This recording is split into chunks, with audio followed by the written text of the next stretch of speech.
At 9:11 p.m., I noticed someone standing behind me in the bathroom mirror. I turned around. There was no one there. But when I looked back at the mirror, he was still standing behind me. At first, I told myself it was just bad lighting. Mirrors do strange things at night. Your eyes fill in gaps that aren't really there. So I tested it. I covered the mirror with my hand. The reflection disappeared completely. When I removed my hand, he was there again, standing behind me, perfectly still. I turned around immediately. Nothing, no sound, no movement, no presence. But when I looked back at the mirror, he hadn't moved. That's when it stopped feeling like a trick, because reflections don't stay consistent. People do. After that, I started paying attention. I noticed him in places I had never questioned before. Store windows at night, dark phone screens, the reflection in elevator doors, always behind me, always at the same distance, never reacting when I turned around, never blinking, never shifting his weight. I asked other people if they could see someone behind me. They looked confused, some laughed. There was nothing there for them. That's when the rule became clear. He only existed where I could see myself. After a few days, I stopped hoping it would disappear. Instead, I started measuring it. Every time I noticed him in a reflection, the distance between us had changed.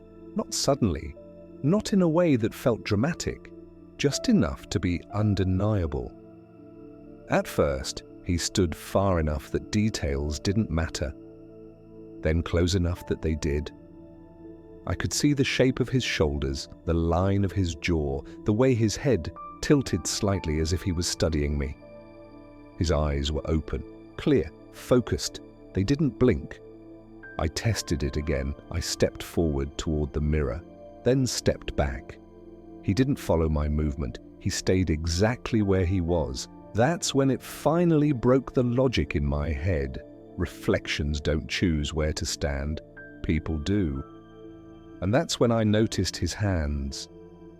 They weren't relaxed. They weren't empty. They were hidden behind his back, like he was holding something and waiting for the right moment to show it. After that, I tried to remove reflections from my life entirely. I covered mirrors with towels, turned glass frames toward the wall, lowered the brightness on my phone until the screen went completely dark. For a short time, it felt like it worked. Then I saw him somewhere I couldn't escape. In my car, I was driving at night, the road empty, the radio off, the kind of quiet where every thought sounds too loud. When a streetlight passed, the rearview mirror caught a shape behind me. I told myself it was nothing, a shadow, a trick of depth. Then the next light passed, and I saw his face, centered in the mirror, too close, not behind me, exactly where my eyes naturally went. I didn't react, didn't slow down, didn't breathe differently. At the next red light, I turned my head slowly. The back seat was empty. When I looked back at the mirror, he was closer than he had ever been. Close enough that I could see his teeth. And he was smiling like he had finally figured something out. I didn't sleep that night.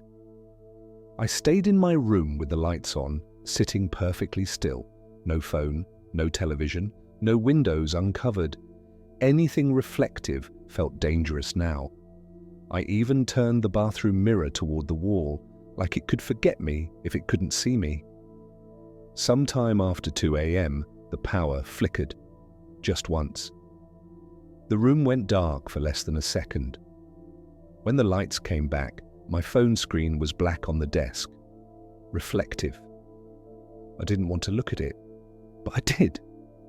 He was there, not behind me, in front of me. Standing in my room, exactly where I was sitting, like he had stepped out when the lights went off. I looked up instantly.